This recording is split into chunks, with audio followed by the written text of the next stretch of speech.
I've been hearing a lot of rumors about what the board is considering cutting or not cutting. And I just wanted to remind everyone that we haven't had an opportunity to discuss anything yet. So anything you're hearing is truly rumors. If you want to hear what the board is considering, you're in the right place tonight, and hopefully we're going to get to that discussion tonight. Superintendent Boxford was called away this afternoon on a personal matter, so tonight we have Dr. Giappetta and Mr. McElwain. Thank you, Madam Chair. Before we get into the details of where we are tonight, just to recap last meeting, the message was heard.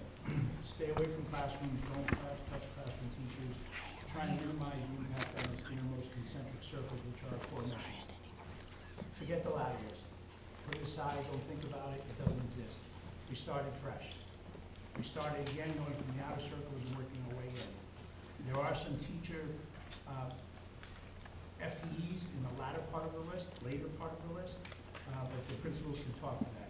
So we can go through the cuts that we're proposing as of this morning.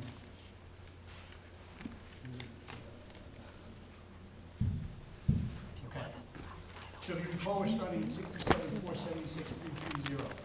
Superintendent original proposal was 2.7% increase. I feel bad, just like the first cut, which we cut prior to the first workshop, was a reduction in custodial overtime by $43,000. That we can adjust and accommodate by moving the start and end time of people within 2-hour ranges. Library books originally had, I think it was $38,000. We're looking to only phase in 1/2 of them in the first year and cut a half, so that's the cut of 1956, and do the second half in the subsequent budget. Office supplies we're reducing by $6,000 in various items across the board. Printer equipment, we have periodic equipment that printers we have to purchase. We have enough with another phase that we're going to do with shifting people from printers, desktop to copiers. So we're going to have enough printers. We do have to replace some. We're going to take a cut of 2,000 in printer equipment. District-wide equipment, this is primary maintenance and custodial, whether a floor burner should go, vacuums. We're just going to have to make do with what we have. Let me add that what we did in these areas was we took the ones that have the least amount of risk, okay? So a high-risk item would be monkeying any further with medical. High risk because you may have medical claims. Low risk is if a vacuum goes, we have other vacuums.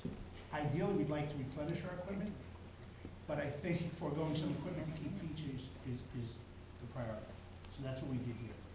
Enrollment projections. If you recall, we do 2 enrollment projections a year. Since we've done 3 with the Enrollment Space Committee, we only need 1 for next year. We can only do this so many times.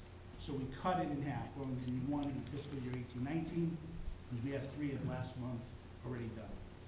The high school had a projector screen in the auditorium, which was HDMI and a big screen. We're going to forego that for $31,000. This fiber project was in the budget originally proposed.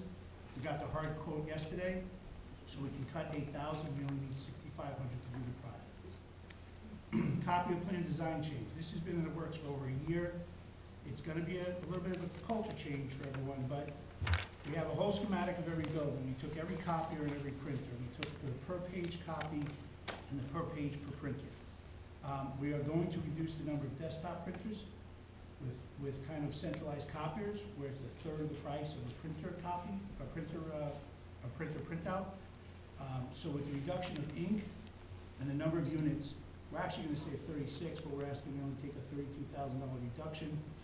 We may have to keep some in place if some people have a priority. So we're taking 32 to 36. Alt-Ed field trips.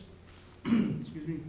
If you recall, the Alt-Ed program moved from central office to the high school. It's the first year to the high school.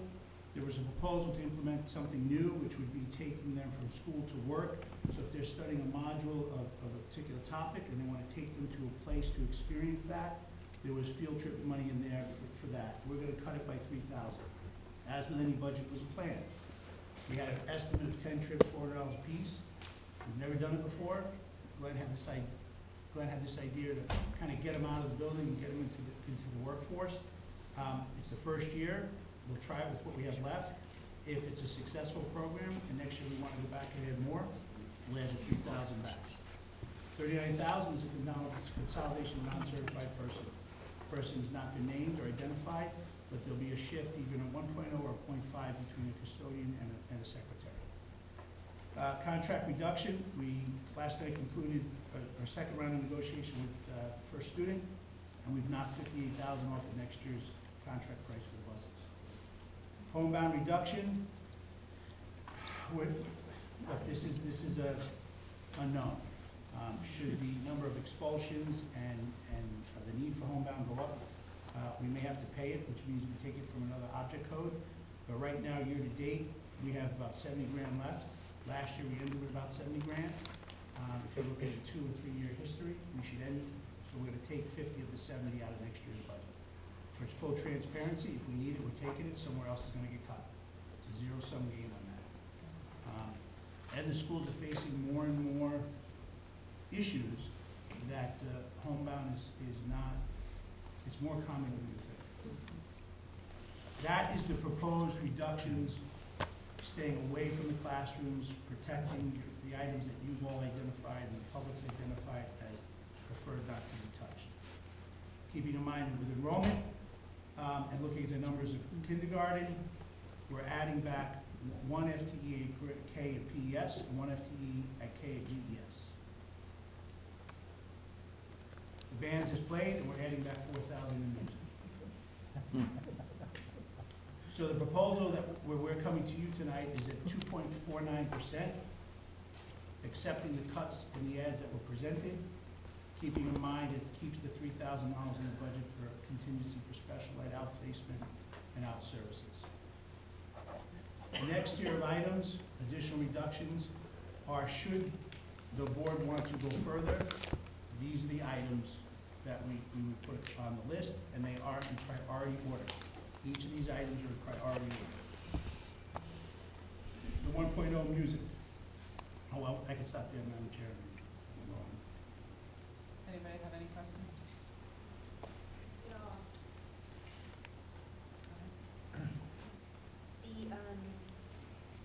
The office supplies reduction, where is that coming from? Is that just across the board, or? 3,000 from central office, and we're taking the rest of the schools in a prorated order. So Glenn's going to give more than John Roman.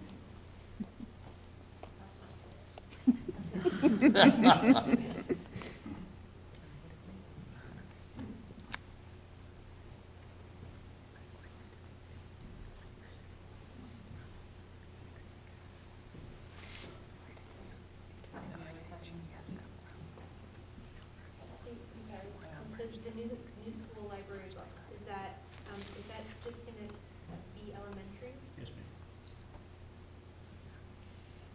But the commitment is 2-year phasing. Half this year, half next year.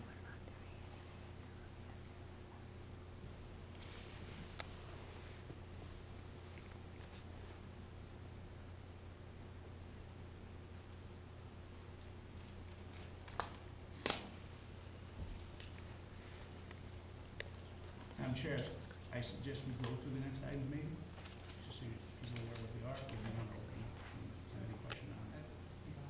Okay. All right, the next category of additional reductions, I'll turn over to John in the elementaries about the reduction of the music 1.0 FTE. The word's been thrown around, orchestra's getting cut and whatnot. I want to clarify it, so if you guys want to draw straws as to who's going to walk the board through. John, you got it. We met among the elementary principals and had conversations with the middle school principals about providing the same level of service with our general ed music teachers and our orchestra teachers. Currently, there's 6 people who provide those services, and we think that we can work together to achieve some efficiencies and do the same services with 5 music teachers. How does that work? General ed music teachers provide general ed music to all the kindergarten through 5th grade classes, and they also do chorus. The orchestra teachers travel from school to school. They do middle school, and they do days at the elementary schools. We work together to look at our schedule as a way to share between elementary and middle to do that with 5 instead of 6. Are you pretty comfortable with that? Am I comfortable with that? I am. I mean, I'm very comfortable that we can make that work. lot of tough decisions here in the budget, but that's something that we think that the 6 schools working together, we can make that work. Just to be crystal clear, we are not eliminating orchestra in any way. Absolutely not. We're maintaining orchestra in all elementary schools and middle schools, and maintaining band as well as general music and chorus. At the same level? Yes.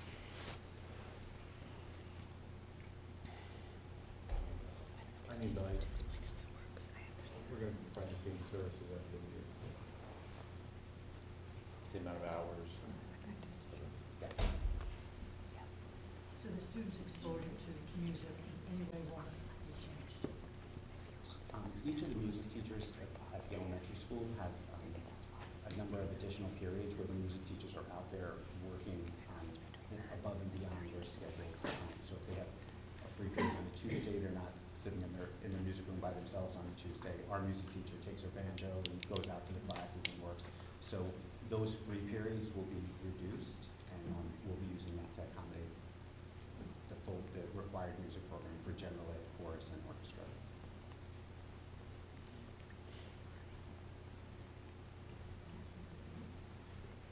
Thought was, again, not to affect class sizes. That was the premise of looking at that. Thank you, Mr. Holman. Next item was to eliminate lab equipment for EP physics. Glenn? So the elimination of the lab equipment from AP Physics would require us to maintain doing those experiences through a virtual standpoint rather than the hands-on standpoint. Particularly the AP Physics 2 curriculum is new. That is a new course that the board approved in the past couple of years. So that is something that's new. We've been using that as an online virtual experience now, and can stay with that for another year.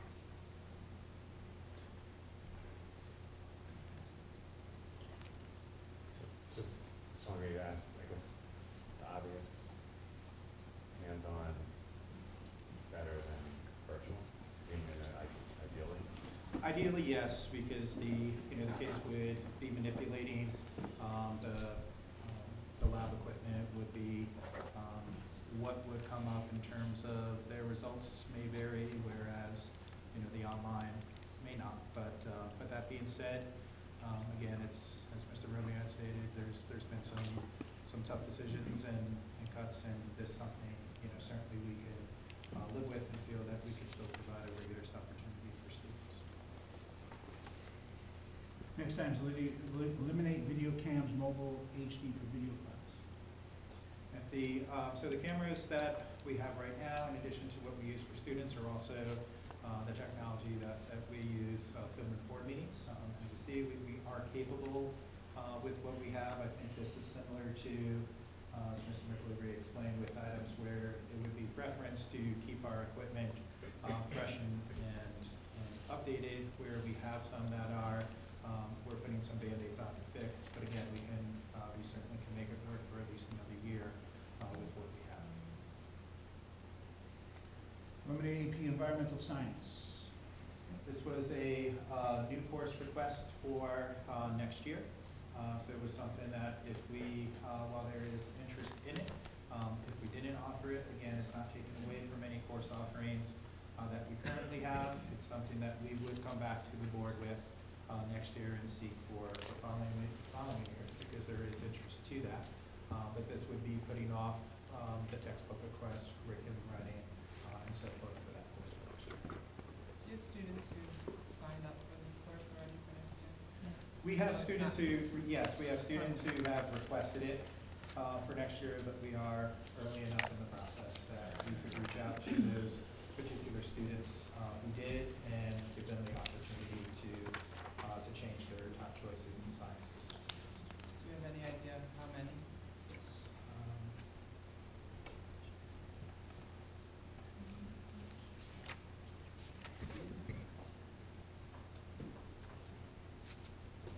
AP Environmental, for next year, we have 30 requests. Is that one class? One class. Thank you. Last time is PH science, 0.75 reduction on an FTE.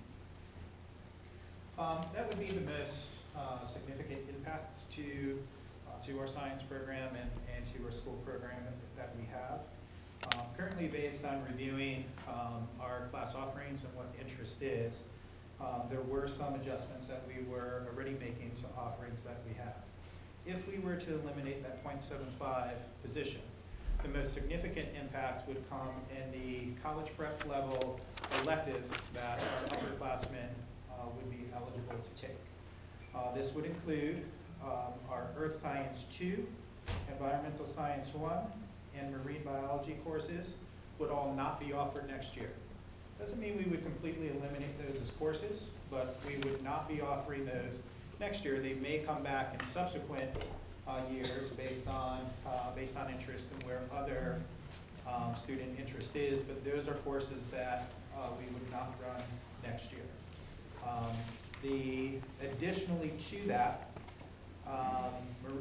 Forensic Science 1, Forensic Science 2, and Earth Science 1 would all be reduced by an additional section.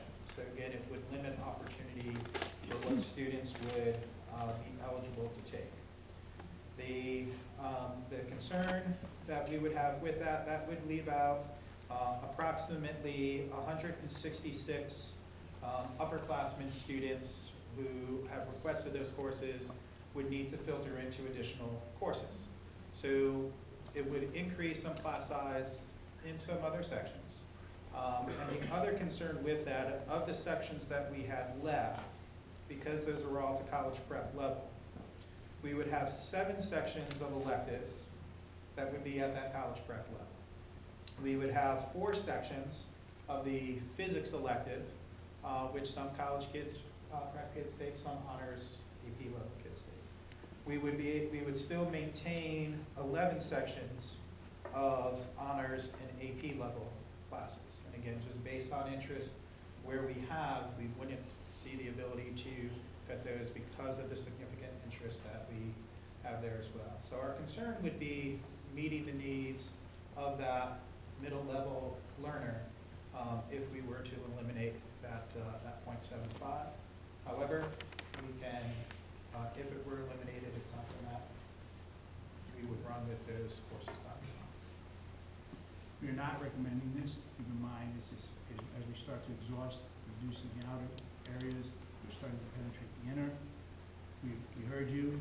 Do not touch elementary, do not touch middle. That's why you don't see elementary and middle here from a class size perspective. So that's where we are for the cuts that we're suggesting to get the board down. As you heard from music, it's doable. It's an efficiency. It doesn't compromise program. The science reduction compromises program. We're under, we have to all realize times are going to get worse in the next couple of years as the towns don't get money and we don't get the money that's owed to us.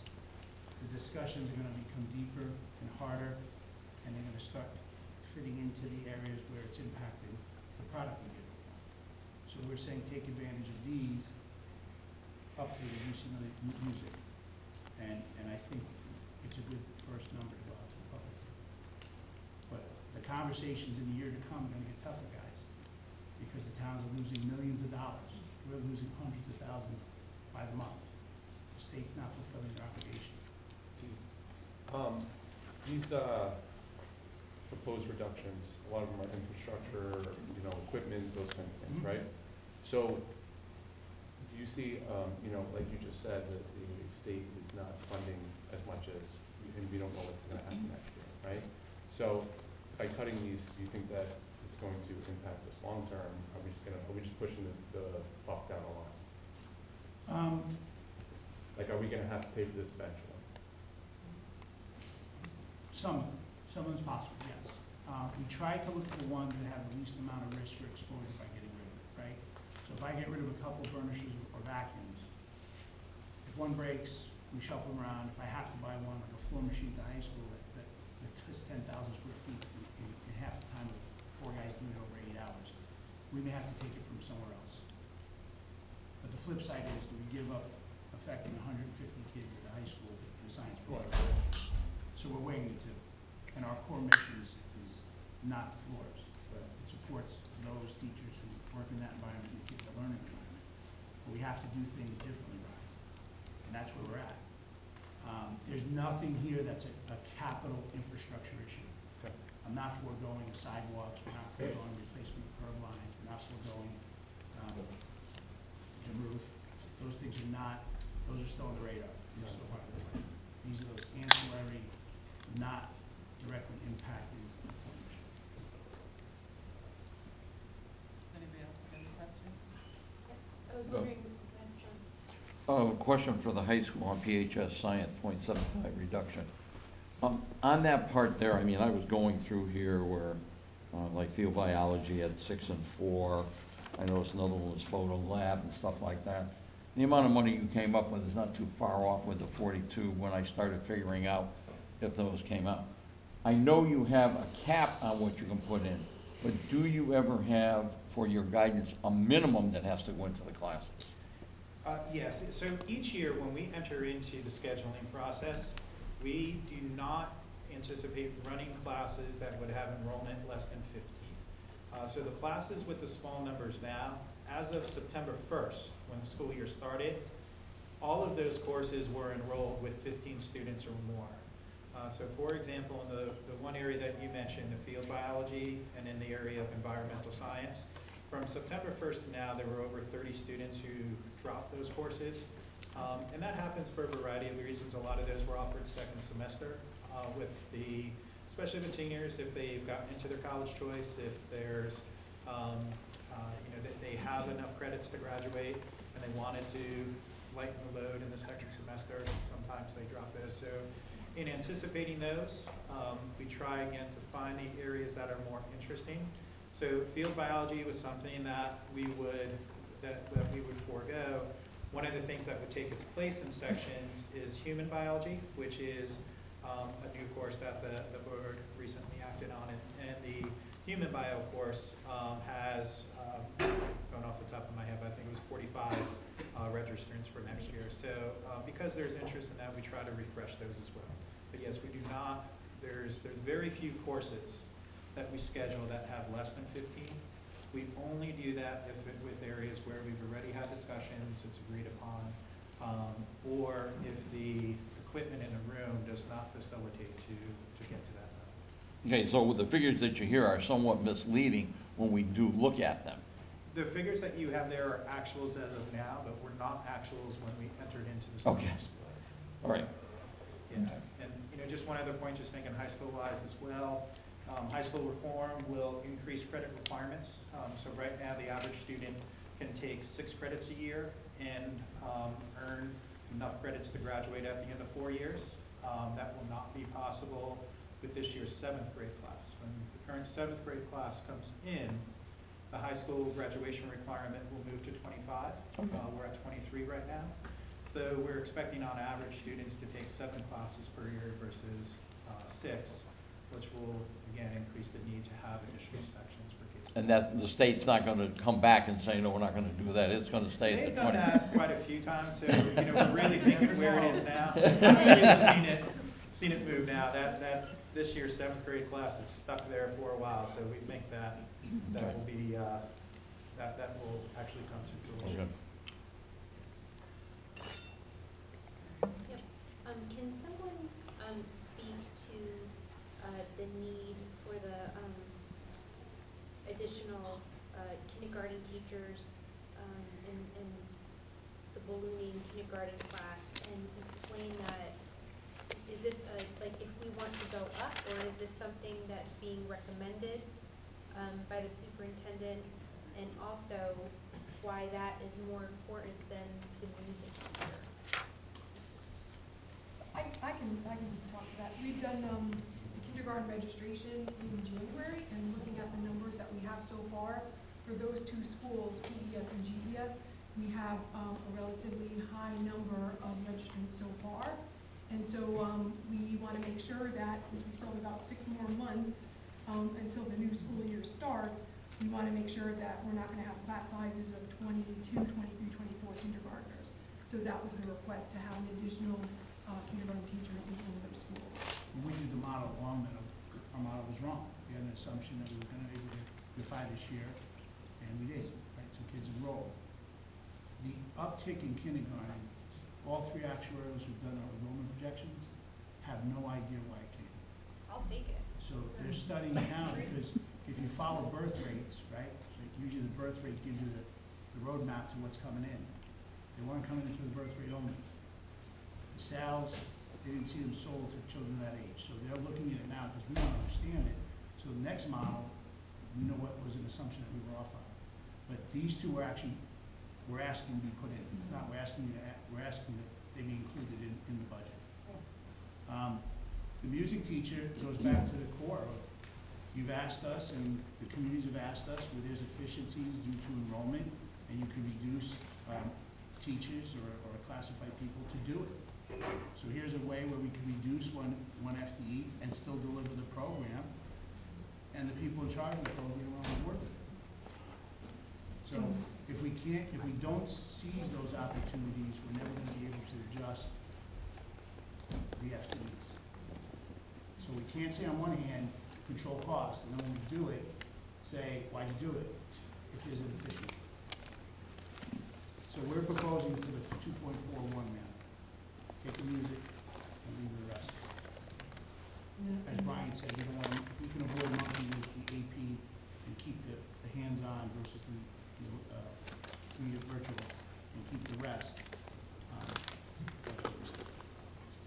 And I think, do you want to say something Well, about the I mean, just in terms of kindergarten at both PBS and GES, we're currently in the 60s right now. So with 3 sections in the 60s, we're looking at, if kindergarten started today, we'd be at 21, 21, and 22. So with 6 months to go, and we're already at 21, 21, and 22, we know from past experience that 10, 15 kids could come in between now and the first day of school, even if 2 come in a month over the next 6 months. And to start any higher, to even start at 21 or 22 is stretching it, but to start at 23 or 24, it's just not something that we want to do, right, with schools. You know, I think that our priority is keeping our class sizes as small as possible, because that affects all the special areas as well. So as a former kindergarten teacher, I can tell you that when you get above the high teens for kindergarten, it gets a little squirrely. They come in, and especially in September, you want to provide as much individualized attention as possible, and quality instruction as possible. And when you have upwards towards 20 kindergarten students or more, I once had a class of 28 kindergartners, so we can chat stories one time when I was teaching. But it gets, the instruction is compromised. So our priority, of course, we would not want to lose music teachers, but if we have to prioritize, our priority is class size. Just another one. Contract reduction transportation. Did that come from just general transportation, or does that come? General. Okay. We're not touching special ed. Okay. Gary, you may want to send out a memo to our staff saying that the assignments might be you might be reassigned because of changing the population and shifting the population, so that all the staff will at least be aware that there's a change coming. I'm saying if we do it, but there's a possibility we might have to do it. You know, getting over the year, maybe even into September. So you might want to let the staff know what's going on. I think the principals do a really good job of letting their staff know, where they're going to be. Even before the end of the school year, teachers know what they're going to be teaching for the next year. Right, but what happens over the summertime when you got an influx of one building and not in another building? So you have a little bit of a problem. So I think it would be a good idea, like which happened this year. If we let them know that they, in other words, if they're in one building, they may not be in that same building. They may be in another building, or they may be in a different grade level. Instead of first grade, they go second grade, first grade, you know, so that they're not shocked when it happens. Right. Okay. Any other questions? You've already been shocked. Sure, I don't all have a chance to speak, but if you want to go first, go ahead. No, No, go ahead. Please, go ahead. okay. Now, these are only approximate figures. I'll tell you that correct. If this budget is zero, if still an increase per student cost of almost $2 million. Hear me again, if this budget is zero, it's still an increase of almost $2 million per student cost. We have lost 110 students this year. We're adding staff. Instead, you're adding staff. Instead of reducing staff. Because what you're ignoring is in the 278, there's already staff reductions. We already took the reductions of staff. Don't forget that. We already took the 278 high cuts of the middle school already. So if you have a yin, give us credit for the yang. The town of Middlebury is looking at an increase of approximately $1 million going into next year, and that doesn't count the loss of state aid.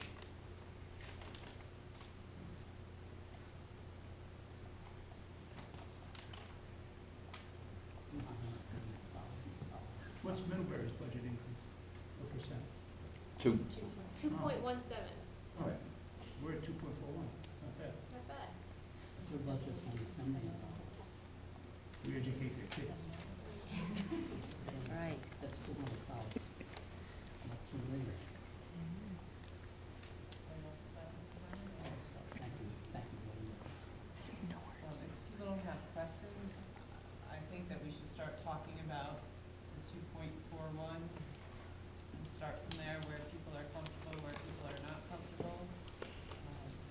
We use that as the new proposed number, 2.41. You could share if you're comfortable with that, if you're not comfortable with that, and why. You want to go first, or you want me to go? You want to flip a coin? Okay, I'll get in trouble first. I mean, where I looked into, we've all been talking about number of students in classes, this, that, and all of the other things, and where money is. And I mean, over the years that I've been here, I have always looked at where's staff, okay? Where's the staff situation, no doubt about it. Because all the reductions we have had, I've been here 6 years now, all the reductions we have taken from the other areas overall. And it's always been the state that hurts us. I mean, you're gonna look at the state hurt us again this year, $170,000 just in transportation, just wiped out and gone. So when I went through over here the report on the high school, I looked at it, I had a target figure of reduction of about 50,000, okay? And surprisingly enough, Glenn kind of gave it to me, because there it was, elimination of AP Environmental Science and PH Science, 0.75 reduction of 42. Okay, there was the 50. Okay, so when I look at that, I mean, I can see where it is. I mean, up above you got the 56.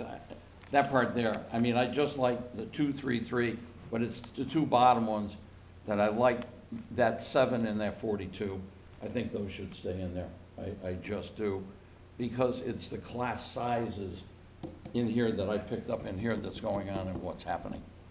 So that's kind of my opinion, that if you took away the 7, 739 and the 42, the two up above where you had the music, the elimination of the lab equipment, and the video, I would be kind of in agreement that those could stay there.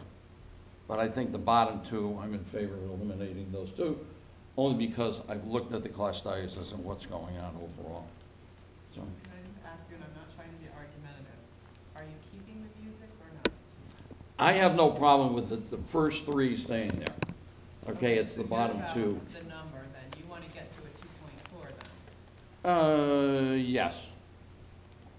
You would rather get there by doing the AP Science and the. That's right. And you would keep the other three things? Yep.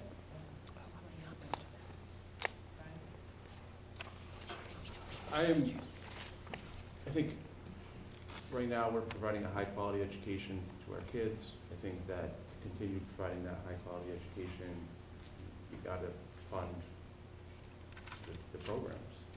You know, I think Keith and, you know, Regina did an excellent job of trying to consolidate where we could.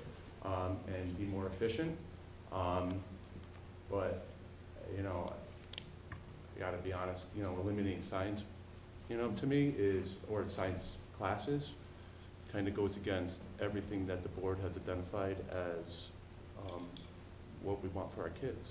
You know, you're saying that we want kids who are collaborative, innovative, critical thinkers, and those courses align directly to those things. So, I am very comfortable with, you know, if the elementary school principals are saying that they can provide the same program level for orchestra, reducing that one music, I'm very, very comfortable with 0.41.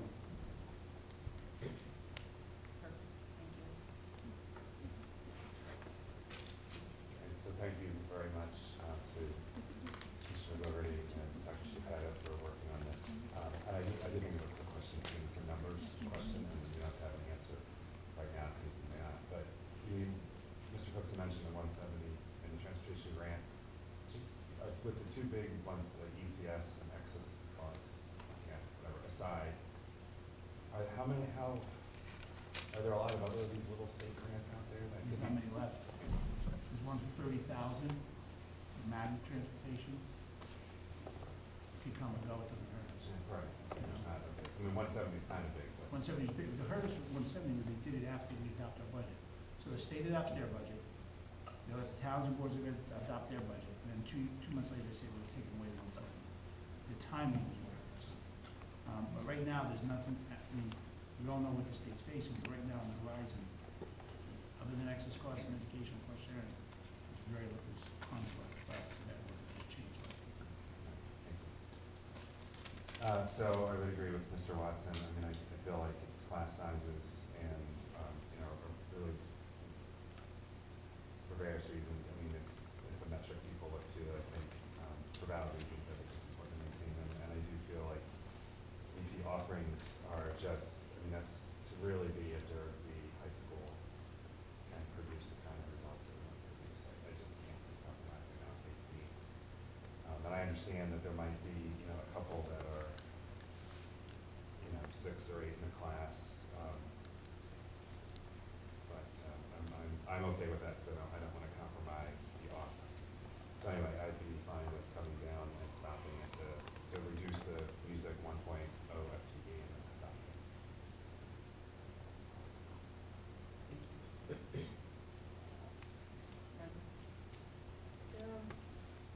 I do agree with Brian, and agree and thank the principals for reducing the music. If they're comfortable and confident they can do that, then I think that's wonderful. I honestly was hoping we could get it down to around a 2% increase, but I see that's not possible. I did it when we were talking about eliminating the science. I had a problem with eliminating the college prep classes. We have a lot of AP offerings, but we cannot shortchange our college prep kids. That's not fair. And I know there are some small AP classes, and Steve, you probably disagree with me. I'd rather see an AP class go than to eliminate the college prep kids, because I've heard from different parents that that's an issue. They feel that they're getting shortchanged in that area, that we look at our stuff and put it towards the AP kids. And that's not fair to them either. So that would be a big concern of mine, say, you know, if we had to eliminate them, okay, but if not, I don't want to see the other kids suffer. It's not fair. So I guess, based on that, I'm probably going to say I'm more comfortable with 2.4. 2.4. I'm not comfortable, but that's where I'm. 2.41. Sorry, get that one. Don't want to lose that. Well, if I, 42,000.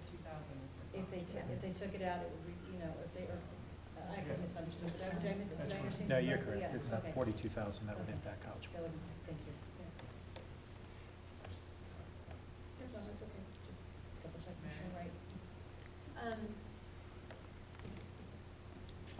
Last week, when I heard Regina saying that she was recommending 2 additional kindergarten teachers, I almost had a heart attack, because that was not in her original presentation.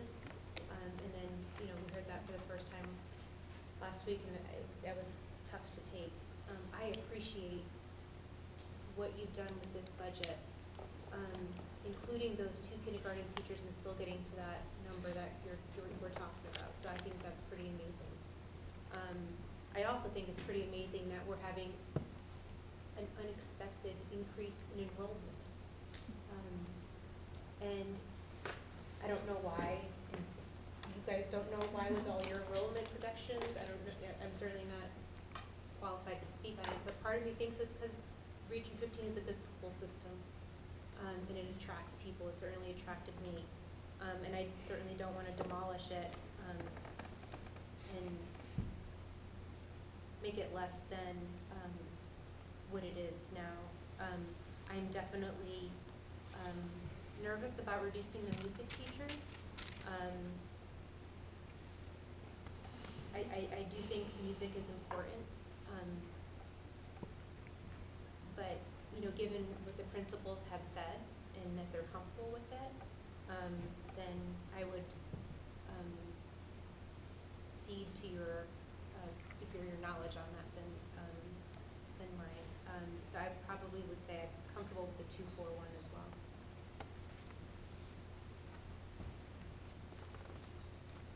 I am comfortable with the 2.41. I agree with music. If you guys are fine with that and the kids aren't going to be affected, they'll still have orchestra.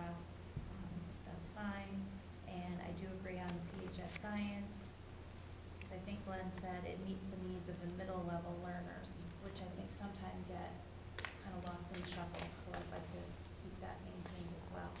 But I think I'm glad to see the 2 kindergarten teachers in there, having a kindergarten student of my own and realizing what goes into the kindergarten classroom. That would be great. So the 2.41 would be fine. I won't reiterate everything that's been said, but the 2.41, I certainly agree with the college prep, earth science, the environmental science, the marine is important. So I'm going to do 2.41. I'm fine with the 2.41, and I just want to say I strongly believe that both sciences need to stay in there, both the college prep level and the AP science. I think to cut a $7,000 cut right now is not worth what you lose. Environmental science is an up-and-coming field. Students in that class, you hear the class is full, 30 kids to me is full. Colleges are looking for AP classes. The kids in that class need that class to me. So I would argue that both sciences need to stay, and agree. I could agree to the music if the elementary principals are comfortable with it, but I think the rest of the stuff on that list, especially the sciences, needs to stay.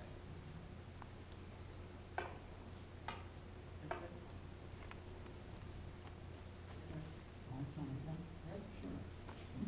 I'm just doing some rough math here, and the total budget increase per student is $3,609,713.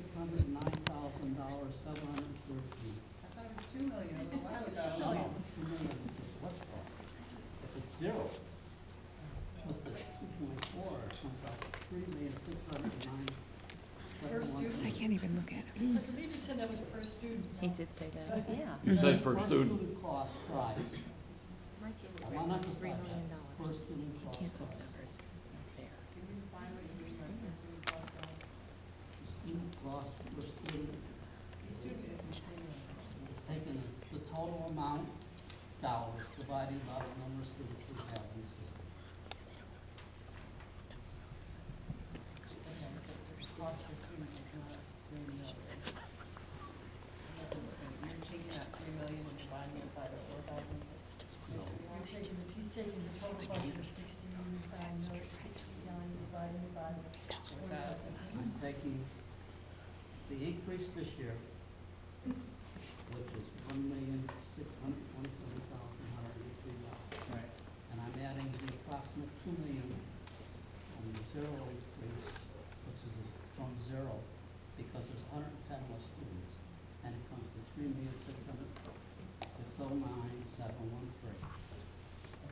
Now, this is a rough estimate, I could be wrong. but- Really rough. Because here's why, you take another kid, right, the increase is 1.6 million, right? 1.6 million. Take it by 4,000, that's an increase of $406. per student. It's, Right, it's just the straight math, right? So now you're saying, the increase, how do you get 0 equal to 2 million? I don't think we're understanding that. if our budget was 0, Which means no new money, no new money, right? the increase,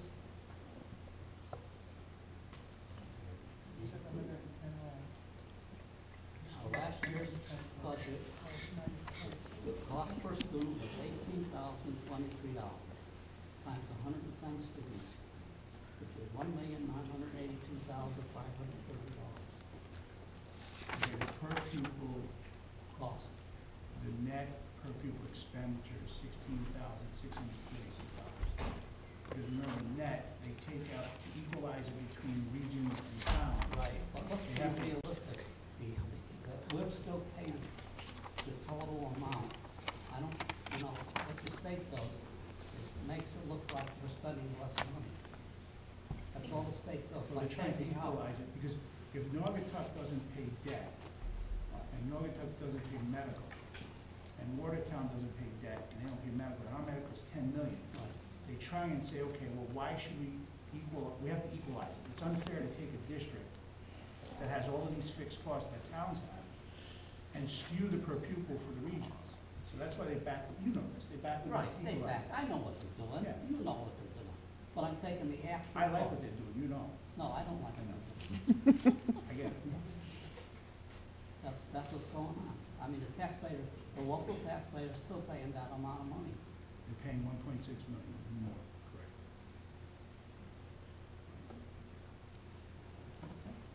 So where do you stand on a number? Oh, I don't stand on any increase at all. I feel we have enough staff right now if they used it. But I would like to use it. They would have to add an additional staff just by shifting positions sometimes. So your budget number is what, 0? I have to say, I talked to Keith once about this, and I remember him saying that to get to That's still 0, an increase. right, hold on a second, Richard. To get to 0, you have to eliminate 40 teachers. Right, Mhm. right, okay. So what you're talking, Richard, is that you'd rather see 40 teachers eliminated. I'm sorry, I didn't hear that. Okay, so my understanding is that to get to what you're saying, a 0% increase, we have to eliminate 40 teachers, and that's what you want. No, I don't want to limit, I didn't say Okay. eliminate, I said it could be worked out, because we have, like I said, we have almost $2 million increase in cost per student. And I think administration could work that out so it comes down without increasing class sizes. But By there's, utilizing the entire, but there's contracts that are increased, that we have to pay higher wages to staff members, to bus companies. we have, the way I figured out, per student for FTE is 10.4 right now. Teacher ratio is 10.4. Now, something is wrong when there's 25 and 30 in the class because it's not balanced. I think the administration could work on that and get it down more, balance it more. A lot of teachers are not class. Oh, I understand that one, all right. Well, that's part of that. Right, number. maybe some of those people could be, Tutors, maybe or some of those they're people special. could be plugged into classrooms, part-time or full-time. I think the teachers would love to have more people in the It's classroom. possible. More though, not less. I think they would love to have more, not less. We have Would help. 66 people who do not, in the system, we have 66 people who do not teach 5 classes a day.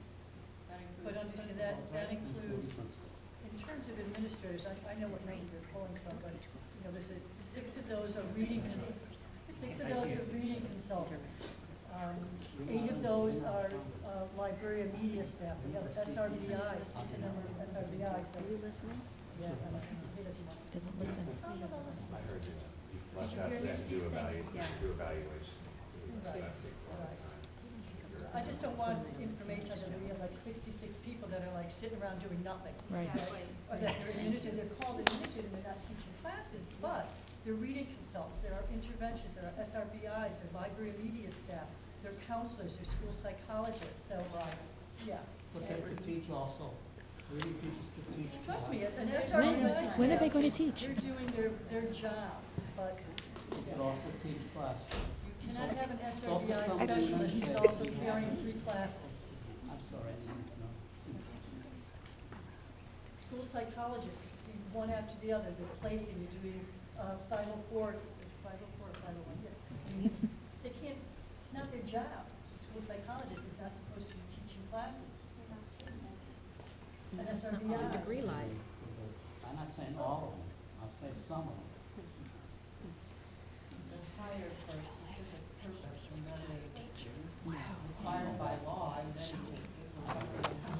But also, I also know that There are no words. it's in the contract. I'm not talking principals, that's somebody which there's teachers in the contract.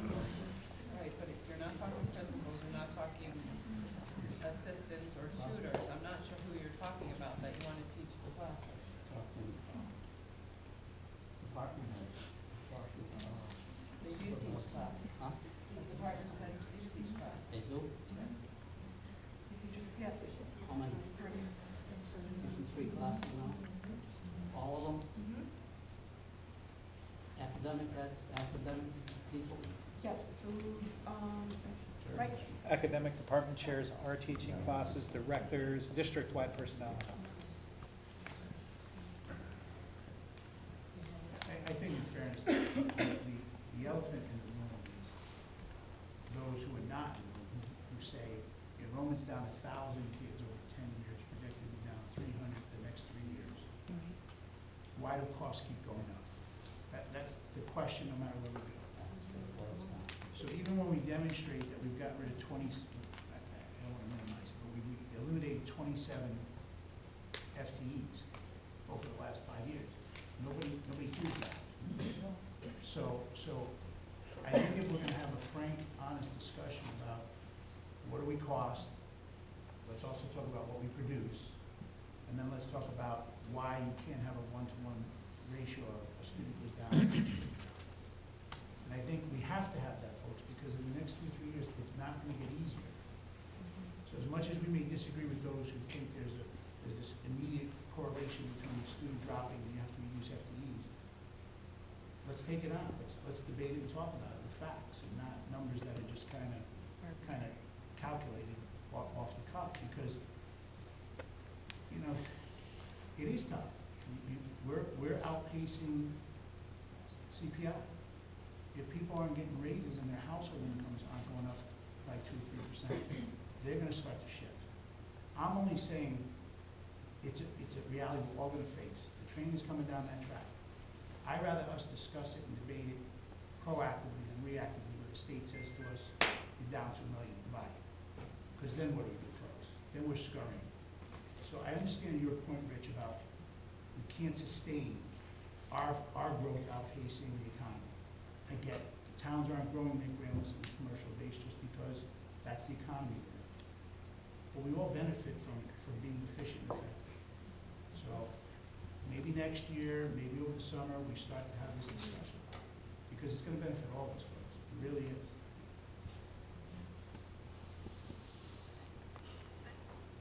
I feel like the FTEs that have been cut in this budget, and there are FTEs that have been cut that are not on the screen because they were on a prior screen, those hurt. They do. And I am not happy as a middle school parent to hear about 3 FTEs being cut in the middle school. I just, and I don't, you could play the numbers game and, you could go make the numbers do whatever you want, but all I can say is that I've seen it hurts. And how much do you want it to hurt? And I guess you have a higher pain threshold than I do, because I don't know, I just feel like we've done a lot, and you're not seeing that. We cut the FTEs, now 6, 7, 8 years ago in elementary with tech ed and in health, and the way we did that really, I think, hurt us. And that's a prime example of cutting something and not really thinking it through.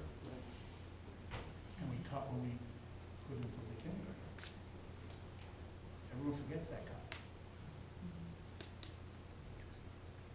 But your macro point is huge.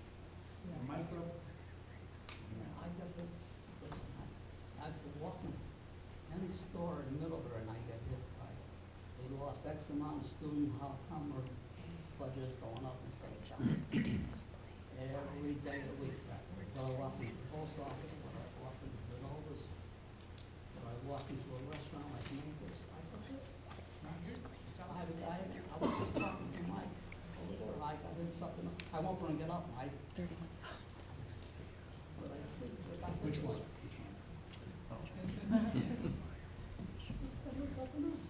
I think there's something to be said that we're right. People are frustrated, they're not getting raises, and they know we're not getting any additional money from the state, we're getting less money. All fair points. They are fair points. I mean, I'm a taxpayer too, you know. You know, there's, well, never mind. I was just saying, I was looking over the presentation and, you know, over 9 years, if you average in, it's been about 1.82 over 9 years of increase in the budget, which is, you know, which is, and everything we've been able to do. I mean, I get your point, Richard, the macro point, I understand, and I do think it's a good conversation to have. But I still stay at the 2.41. That's an excellent point too. The past is at 9 years. That an 9 average. years. You still factor in like a 1 point something, a 0 point something, and then one. There's two zeros and 1.79. I mean, we have been as fiscally responsible as we can. Adding kindergarten, the SRBI we had to, you know, the curriculum things. I mean, these are things that we have to do if we want to remain in the urb that we are and to do the best that we can for our students. And I will get off my soapboxes. Just to make a correction, I am not against PH Science .75 reduction. I'm telling you that now. You wise one. No, Wise one. no. Glenn answered my question, okay? When I saw classes with 6 in it, 5 in it, that came off of this sheet that was here. Okay, when you look at that, okay, and you figure what a session costs, that's where I came up with it. Glenn answered my question on that, okay? So from a technical standpoint of view, those classes may not be there because he told me that they look at 15 students being in a class to make it that way, okay? So that's where my thought process came from, okay? I told you, leave the music teacher in there, leave the lab in there, and the video in there. But I agree with the 2.41. 2.41. Yep. Is that okay? Yes. I knew I'd get it being the first one speaking. But and I'll tell you what, one other comment. I want to thank Keith again for leaving the 300,000 in there for special ed. I know what I had to do 3 years ago to get it back. Last year, I objected to it not being there, went to 2. But that, what I argue for, has still proven the point of what we have to do. It really is. I remember the year that we had to make up $800,000 because of special ed. That was enormous, enormous. And I just don't want to see that happen again. Thank you. You should know by now to sit in the middle. Huh? You should know by now to sit in the middle on once a year. So. That's okay. I can take it. So it would appear to me that there is a consensus for 2.41, with the exception of which, and I'm not counting you, but everyone else is all right with it. What we're doing is we can't vote, but we need to arrive at a number that we're going to present on Monday as the board's budget. So am I correct that Yeah. everyone? The schedule is Monday is the board presents its budget. The public hearing is the Monday after Easter. Right. Following the public hearing, you have a board meeting where you vote on a number. That number goes to referendum on May 2nd or 3rd, I think. So that's why Monday has to happen. May 2nd. Well, Monday, Oh, okay. Right. 26th, in preparation of the public hearing on April 2nd. You vote April 2nd, that number goes. So you could hear from the public and go up and down, or you could change your position. This is just to present a number Monday, so we can apply the public hearing. That's an anchor.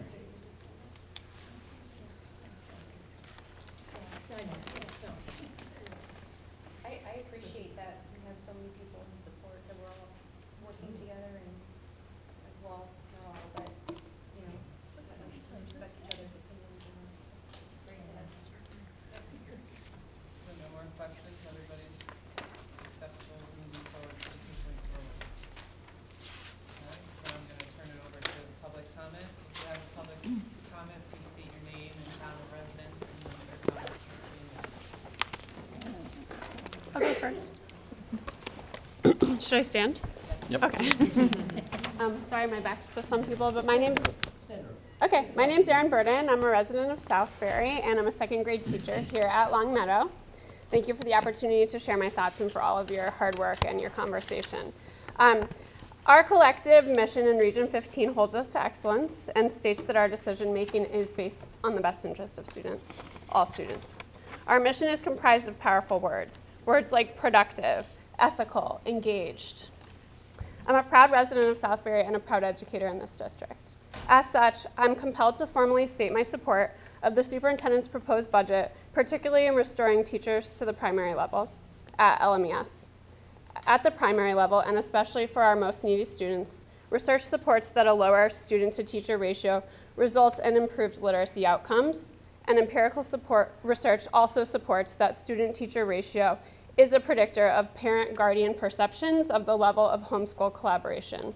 As primary teachers, we're tasked with implementing rigorous curricula, educating the whole child and tending to their social-emotional needs, and actively working toward the district's 6 C's, all of which take an immense amount of care, foresight, planning, and monitoring.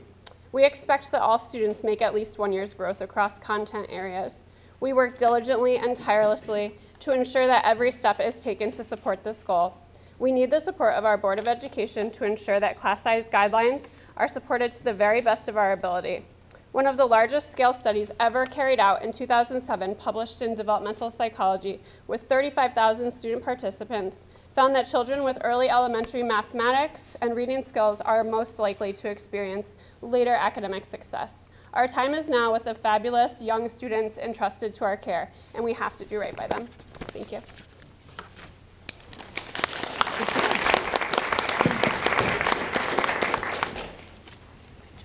Hi, Beth Rosen from Southbury. A couple things. One, I want to thank you all for having such a respectful conversation this year. It was lovely to listen to. Two, thank you to Mr. McLiberty and to Dr. Chiappetta and to Mrs. Botsford for putting forth what I consider a responsible budget. I do agree with most of the board that the science programs need to remain at the high school. If we're going to be competitive and get our students into competitive colleges, we need to keep AP classes in our schools. They look at the count, not just who's enrolled in them, but the count, and it makes us more competitive with those schools. So thank you for supporting keeping science in our buildings.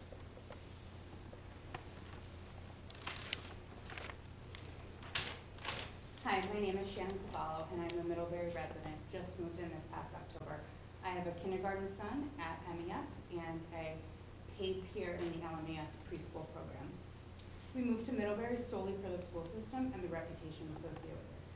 As a fiscally conservative Republican, I want to take a moment to discuss why adopting the budget, I think at the 2.49, but at the 2.41 is reasonable as a voter and a taxpayer. As a community, we need to continue to grow and enhance the school system to stay relevant with current trends. What is a small increase when you're building a path to excellence in the future of our community? Simply put, how many people in this room grew up in Region 15 or know someone who grew up in this region? I've met so many people in the small amount of time we've lived here in this region that grew up here and stayed here because of the community and the schools they've grown to love. People stay because they are given the foundation of their lives through this system and part of the system giving back. When broken down, most of the increase is due to contractual obligations, and the remainder of the increase is not even enough. Given everything happening in this world, wouldn't we all pay a little more for what these teachers are asked to do every day on behalf of our children? I'm a room mom and been in these classrooms. They teach confidence, social skills, teamwork, preparation skills, and show our children how to be independent. They love their children like they're their own and are trusted by every parent to keep them safe. Every day they are inspired and give back to this community. But don't just take my word, look at the research. Students who are educated in well-ranked school systems earn 10% more than their peers. Communities with good public schools actually contribute more to the entire community. Schools help the community as a whole, not just the children in it. So I witnessed something this year where Middlebury students actually give back to their entire community. So I mentioned before, my son is in kindergarten, MES, and his holiday craft was not something to take home to mom and dad. It was something to bring to the senior convalescent home to brighten their holidays for people who didn't have anyone to spend their holidays with. This is about raising and educating children who will be virtuous citizens and give back. Additionally, good schools attract and retain people who want to raise families, and in turn help property values increase. People are willing to pay more for a house with a good school system. I'm a case in point. We recently moved from Watertown to Middlebury. Without giving away all the details, but it's public record, I sold my new construction home and paid $150,000 more for a fixer-upper due to the reputation of this school district. The experience has been night and day. My son actually had to repeat kindergarten because he struggled so much last year. Last year, with 22 in his class, he struggled immensely to the point he was evaluated and received special help, costly to all the taxpayers. I knew that with appropriate class size and the ability for his teachers to spend time with their students, my son would not have needed this help.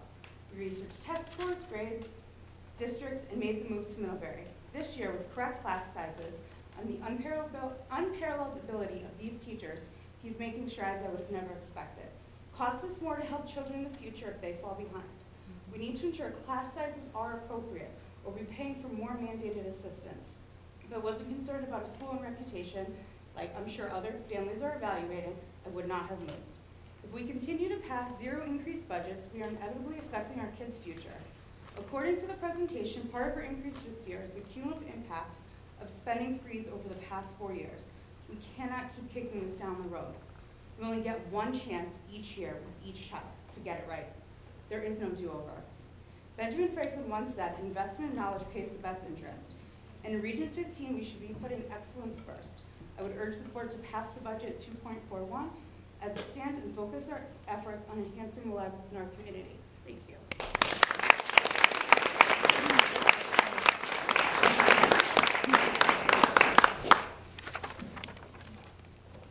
Hi, Lisa Williams. I'm in the process of losing my voice here, so forgive me. I've been a resident of Middlebury. Welcome to Middlebury. You're going to love it. I moved here over 30 years ago because it's perfect. And I'm also a Longmeadow teacher since 2001. And I wrote this before seeing this presentation. And I just want to say thank you so much for your hard work and the dialogue. I'm so impressed by this board and in support of the budget. My 3 kids went through MES, Memorial Middle School, and Pomperaug High School. And they all had amazing experiences in this district that's been always dedicated to excellence. They graduated Pomperaug High School ready to run this world and couldn't have had better connections with teachers and more opportunities presented to them. So we have this legacy of excellence to maintain. And when I go to conferences or I take classes and people say, hey, where do you teach? I have a big fat smile on my face and I'm like, Region 15, because I'm really proud to be here and to be part of this legacy. And people out there in the education community, they know of our reputation. But as a teacher, I see some changes that worry me. I'm nervous when I don't have the supplies that I need. And it impacts teacher morale and it impacts our students. And it's really hard. Teachers feel it and students feel it. Larger class sizes worry me, and I'm so happy that you have addressed this, because the research on the benefits of small class size is abundant. Research is clear that the positive effects of small class size are strongest for elementary school students, and that they become more powerful and enduring the longer the students are in small classes. Our region has built this legacy of excellence because of the hard work and dedication of Board of Ed members, past Board of Ed members, administrators, teachers, students, parents, community members, and I urge the board to keep doing the hard work to maintain the excellence for the common goal of student learning. Thank you.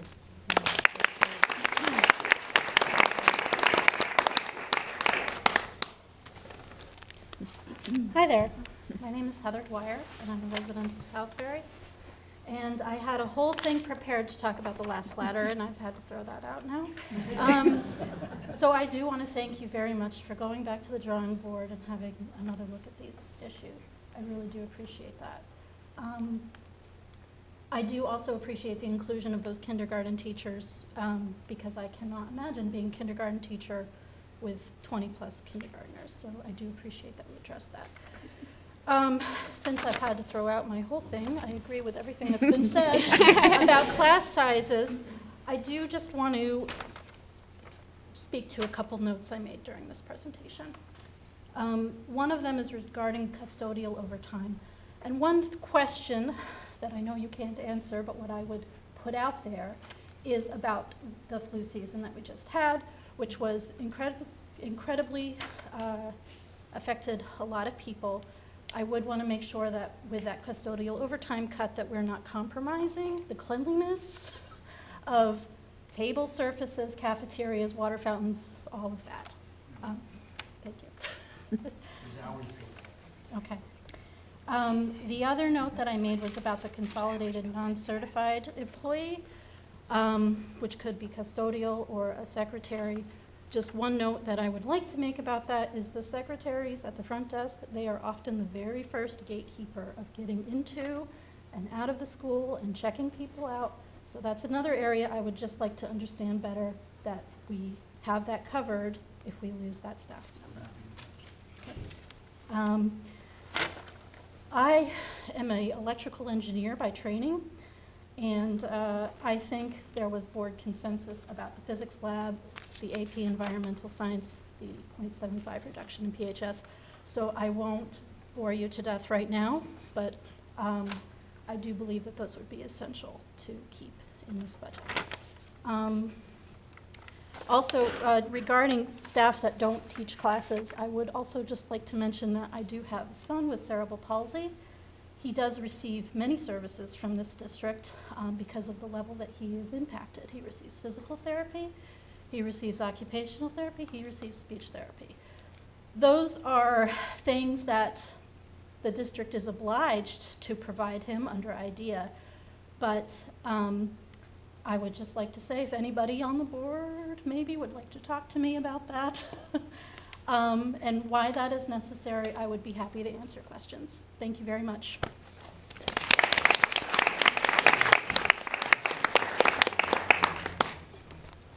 Hi, thank you for giving us all this opportunity to speak, and thank you also for the effort and the intent that you put into this.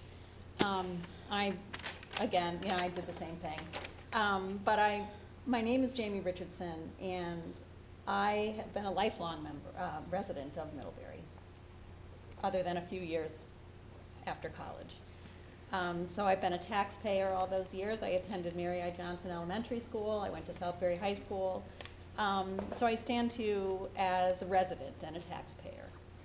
I also stand before you as a parent of 2 children who had the privilege of going through Region 15 schools and who are now, thankfully, gainfully employed and successful in college and everything a parent could hope for.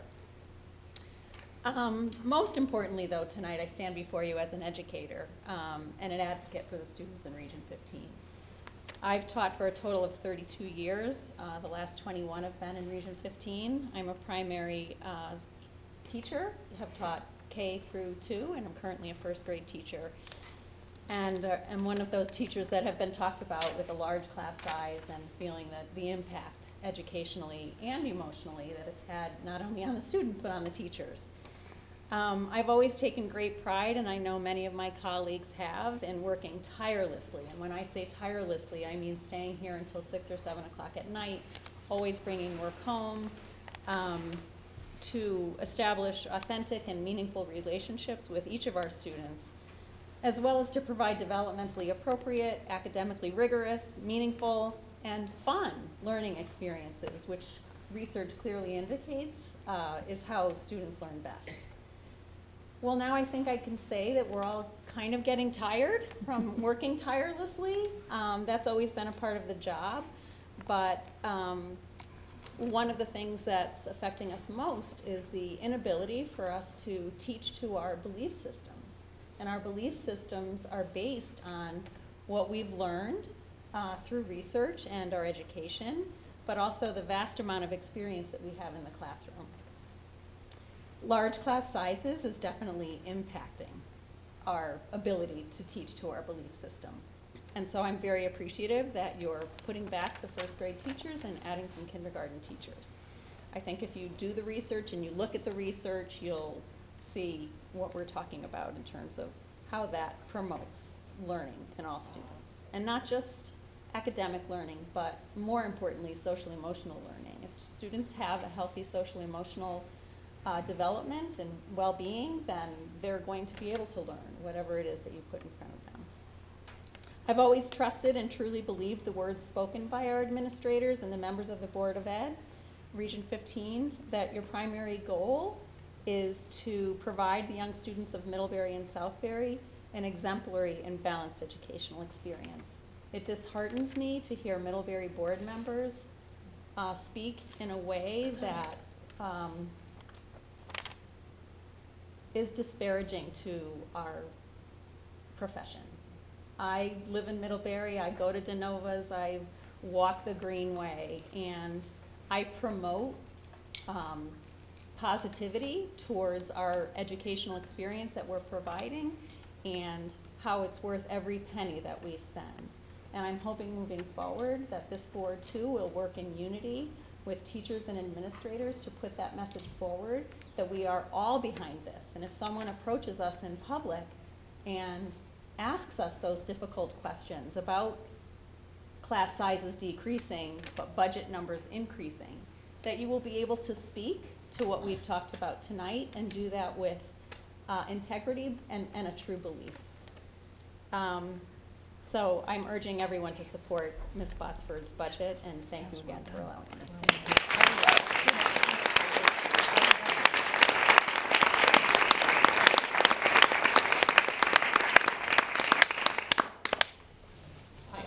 My name is David Kane. I am a resident of Southbury. I'm also the orchestra teacher at Rochambeau Middle School at Pompano at Gainesville. I started here about 7 years ago. My wife and I moved in 2015 because we love it here so much. I want to thank you all for the work that you're doing, but I also wanted to talk a little bit about what's going to happen if we lose that music position, that orchestra program. So I want to start by just explaining a little bit how the orchestra program works.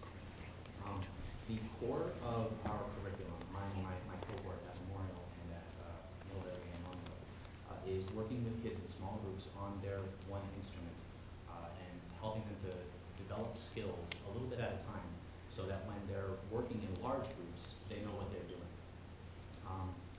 And I'm going to come back to that in a little bit. But Selena and I, she's the other orchestra teacher, our backgrounds are also in orchestra instruments. We both play the violin. The 4 general music teachers here, of them, one of them is a violin player. So I want you to keep that in mind when you're considering reducing this position. You will be much more successful in being able to teach children a specific instrument if you have experience on an instrument, if you know how to play it. Now, if that position were to be eliminated, that core instructional time that I have, that Selena has, because of when ensemble classes are scheduled at both schools, that would be gone. There would not be enough time for me to deliver the same program to all the kids at both Memorial and at Rochambeau. Because I teach right now, I teach 6th grade on Tuesdays, I teach them their small group lessons. 7th grade Wednesdays, 8th grade Thursdays, Gamefield Monday, Cromwell Friday. And I'm already stretched really thin. So by trying to add another grade level essentially, because it would be 6, 7, 8 at 2 schools, I would not be able to deliver the same kind of program. The 5th graders would still have an orchestra class, but just based on what the other general music teachers have experience in, it would not be the same quality of class. I would also encourage you all to attend our String Festival performance, which is tomorrow night at 7 o'clock at Pompano High School. before you make a decision on whether you're going to reduce that position. And just see the work that Selena is doing at Memorial and that I've been trying to do here in my 7 years. And remember, as you're watching that performance, that the quality, if this cut happens, is going to go down by a lot. Kids are going to drop. Kids aren't going to be able to learn as much because we're going to lose that small instructional time. And just think about that while you watch that performance. If any of you have any questions about how the program works or about what more would happen if we lost that position, you can feel free to talk to me later. You can send me an email. And thank you for your time.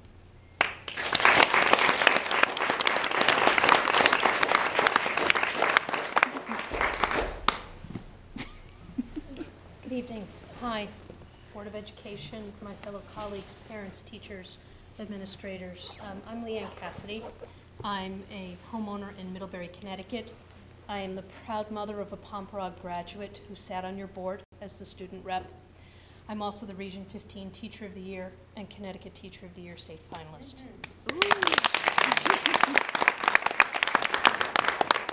I have a very vested interest, like everyone in this room, to see that what we have in Region 15 stays quality and in the best interests of our children. I've been in the region long enough to see where, when my older child went through school here, the offerings were tremendous. And I've watched as an educator over the years as things have come and gone, usually gone, not to return. And it concerns me. I'm so glad we're working together, and I appreciate the hard work. Believe me, I understand how difficult it is to balance the needs of a school system with the needs of 2 towns. I know that. My father was a finance director. I understand that. But I also understand how it becomes problematic when class sizes get too large. I spent today with Teachers of the Year down at Yale talking about social and emotional growth for children and how to best make that happen. And I've heard a number of people, I'm sorry, I'm off script, I've heard a number of people mention the fact that class size is so important for what we're doing in inquiry-based learning. Education has changed tremendously. I've been doing it 30 years. And gone are the times when you can have a class. I started with a classroom of 32 children. I can't do what I do today with a class that size and do it justice. I have children who are reading from a 2nd grade level to an 11th grade level in the same classroom, and in order to give them what they need in the instructional practices, I have to be able to differentiate. I have to have small group instruction and give them one-on-one time. If we talk about reductions in any of these, it makes it difficult to do our jobs. And I want to do the best by the children in Region 15, as we all do. I love what I do. I've been doing it a long time. And I, for the first time this year, have been a little more disheartened as an educator. And I never thought I would feel that. And I ask you really carefully to consider, when you make cuts, what it does to the quality of our program, because anytime we make programmatic cuts, we are diminishing the quality of what we offer our children. It makes it more difficult for educators to do their jobs. And it makes it very difficult for a community to maintain its appeal for other people coming in. And I have been one of Region 15's biggest cheerleaders. I am out there holding signs at budget time as a parent. I am out there talking us up to other people as I'm going up to the state, and I'm talking with other people throughout our region. And I firmly believe that we have the capability to offer amazing things to our children. But that takes creativity, it takes money, it takes time, and it takes all of us working together to provide things in the best interest of our kids. And when we talk cuts, we aren't doing that. And we all feel it. I know you do. I know Mr. McCliverty does. I know that the board members and Carrie feel that. And I ask you to really think. I'll read you the one thing in here because too much of it was the same thing people said. I want you to think about the following before you make any decision. We have a collective privilege that few people ever get in an entire lifetime. We get to help children imagine their limitless possibilities and bring those to fruition. Deep cuts will only impede that growth. for the students we serve. And if we neglect our students and we neglect our schools, we diminish not only our own futures, but our community's future as well. So I just ask you to please continue the hard work that you're doing, think about those things and all the wonderful things that people have said here tonight, and know that I appreciate everything you do for our kids on a regular basis. Thank you.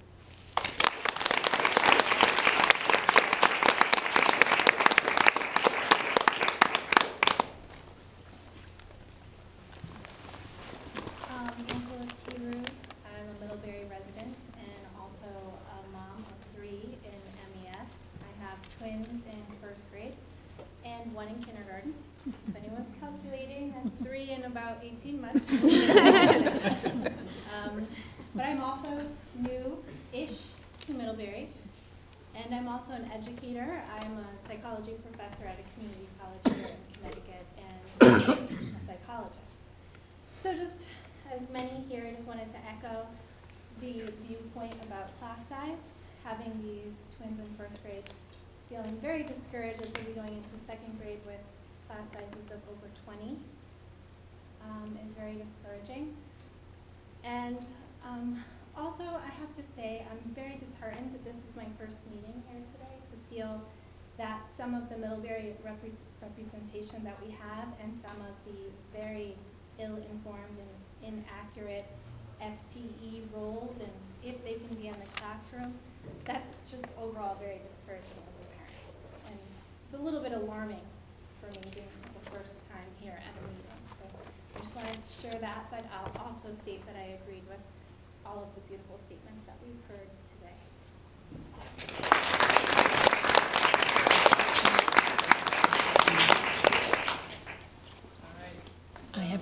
Sorry. Christine Kubation from Southbury, and I'll be very brief, but I just wanted to also echo everything that's been said here today.